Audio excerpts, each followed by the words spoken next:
What's up, Internet? Dyce Quirk here, and today is just a little bit different from usual.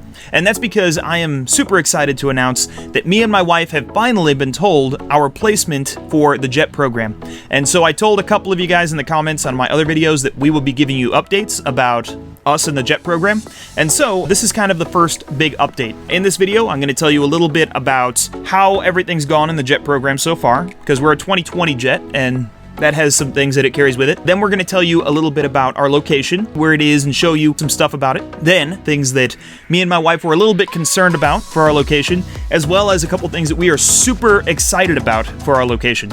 And then at the end of the video, we'll have a couple extra bonuses for you guys. So, let's not waste time and let's get to it. So to start everything off, I just want to say that for me and my wife, our faith has been a really big part of our lives. And so when we first were applying for the JET program, we knew that we wanted to do missionary work over in Japan.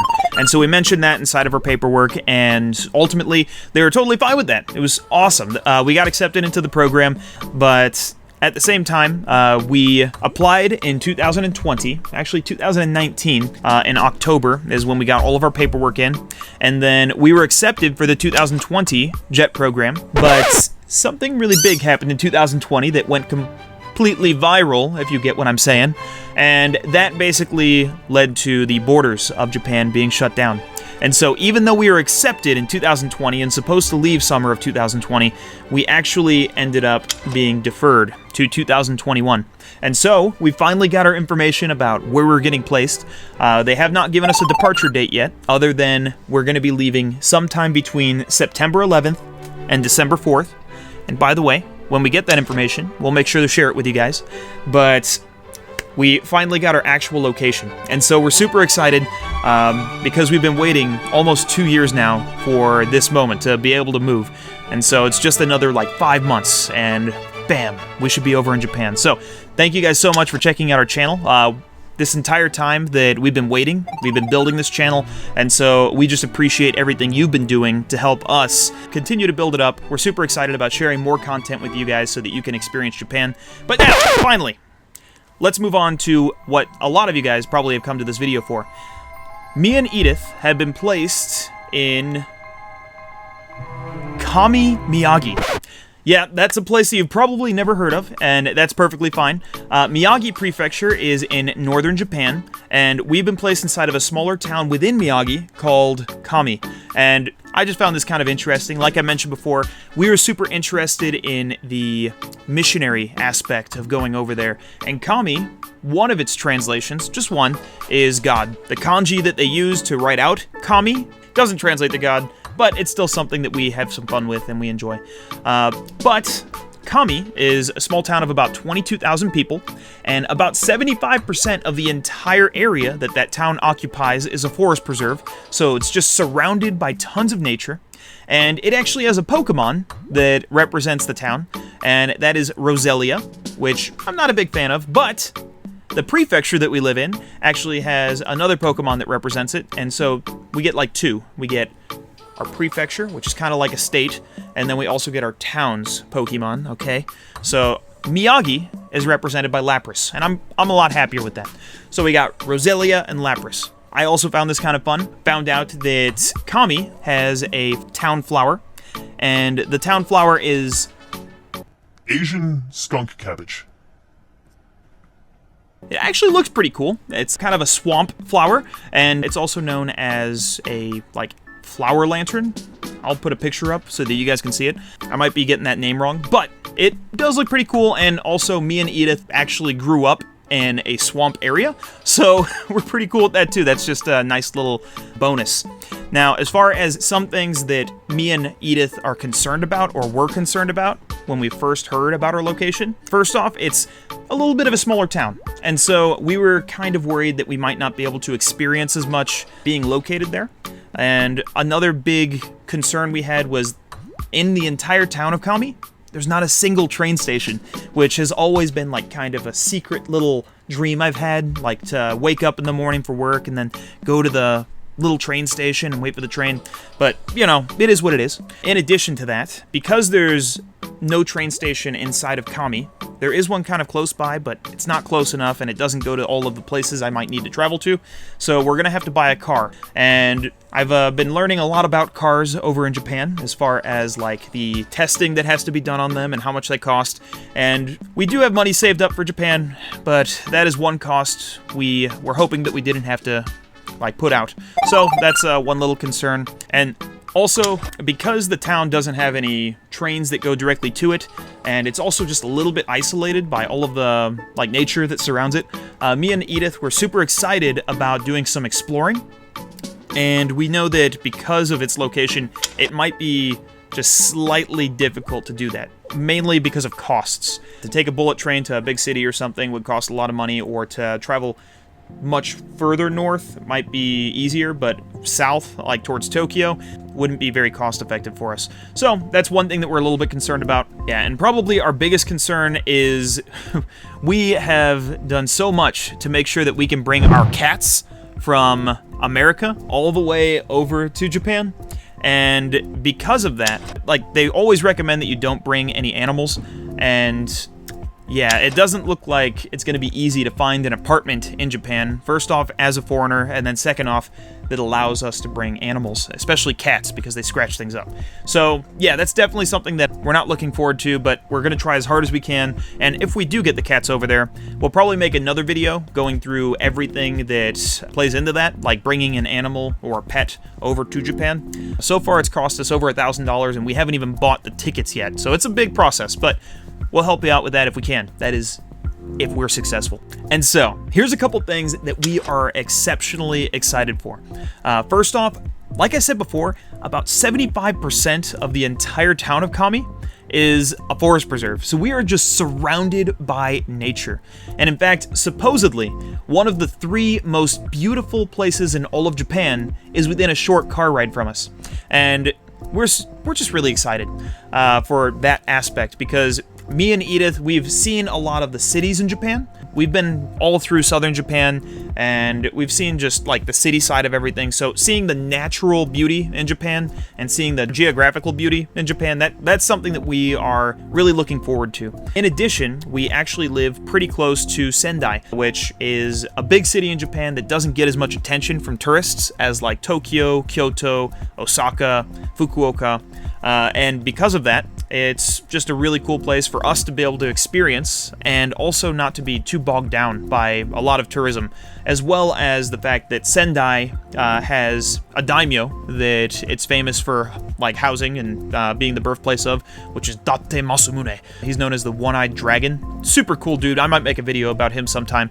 But in addition to those things, we're also really excited because Kami actually has some pretty good climate. It has a really good temperature. It's not super hot. It usually has an average annual temperature of around 11.4 degrees Celsius, so that's 52.52 degrees Fahrenheit.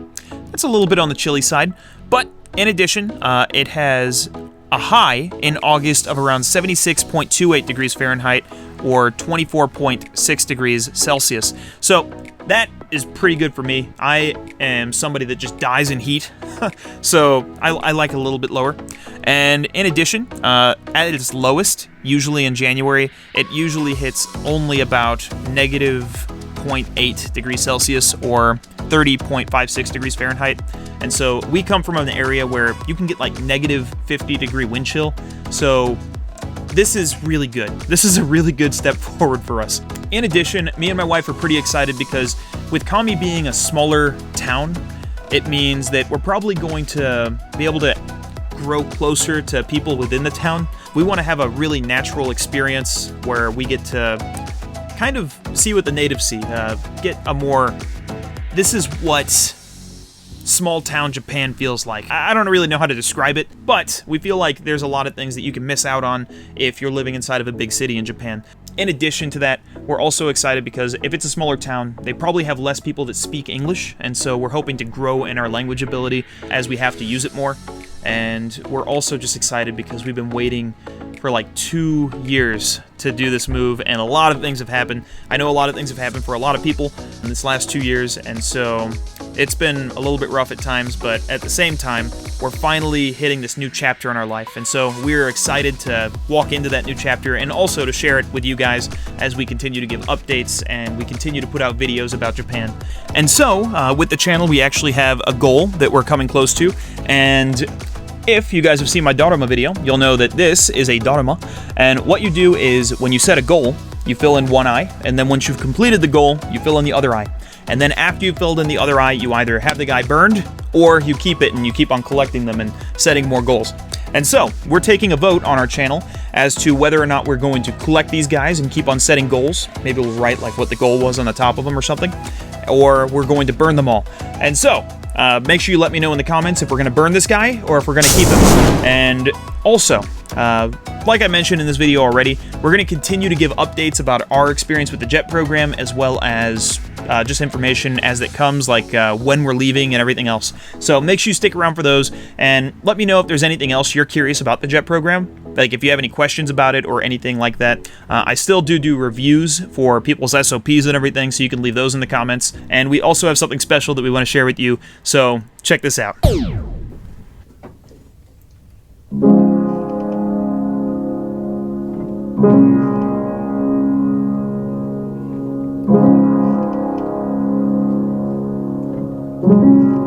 Spend all your time waiting for that second chance, for a break that would make it okay. There's always some reason to feel not good enough, and it's hard at the end of the day. I need some distraction. Oh, beautiful release. Memory seeps from my veins. Let me be empty. Oh, and weightless, and maybe I'll find some peace tonight in the arms. Hello, my name's Timothy Fordyce, and I'm here to ask you, will you be an angel for one of these poor, helpless creatures? Because we sure can. We're broke.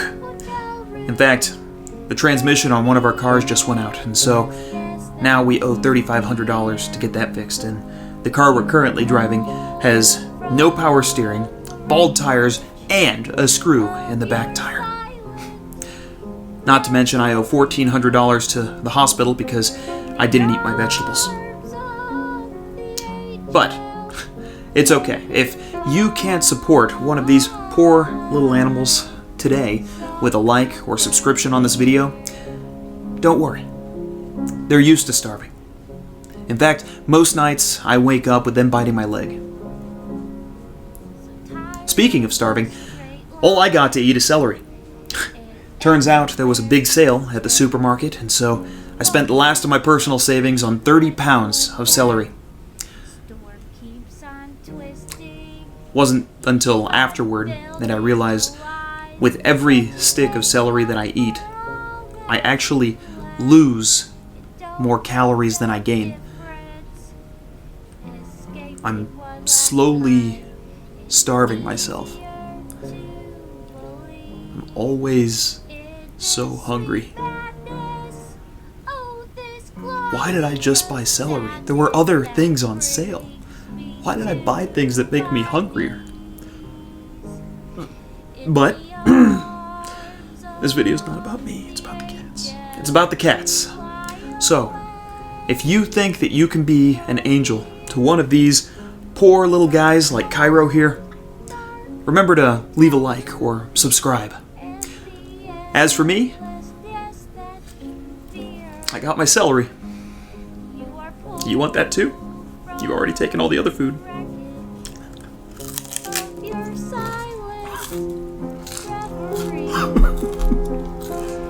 So hungry.